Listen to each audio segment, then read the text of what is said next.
the North-South divide is very important and growing, and has been growing for the past 2-3 years immensely. The gap is much larger than I think it used to be.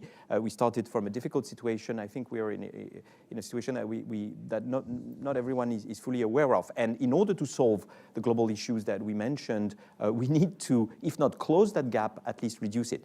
The second point is Global South is really, for lack of a better word. Put yourself in the shoes of, say, Sierra Leone or Nepal or Ecuador, or a country that has internal political difficulties to solve. What has been their experience for the past 2 or 3 years?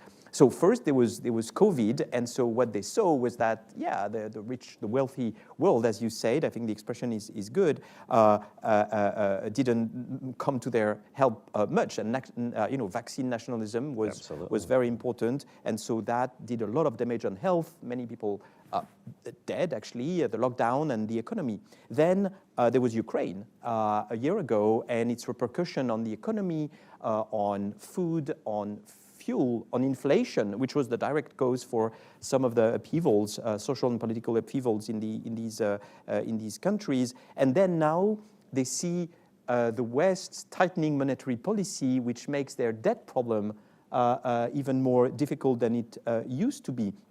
And at the same time as they are going through all these trials, they see the West, spending about $18 trillion to offset the COVID crisis, all of that for themselves, spend hundreds of billions, 100 or 200 billion at this point to support Ukraine in an instant, in less than a year, something that they've not been able to do for other emergencies, etc. Or climate finance. Or climate finance. So if you put yourself in the shoes of a government like the ones I mentioned, you can understand that they're not very happy about that. And not only they see the West as being a hypocrite, but also they see that on the other hand, the climate emergencies are growing. I mean, take Pakistan, for example. So Pakistan has been hit by a terrible heat wave in May, then followed by terrible flooding in the summer.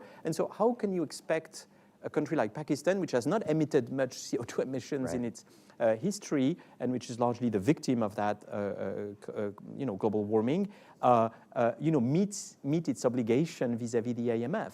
And so this opens up a whole question about what should be the role of the West and others in climate finance, in emergency financing, in development aid. We redirect part of development aid towards climate. And so I think that North-South gap is very important to attend to and to take into consideration, especially when it comes to financial questions and how they can be helped.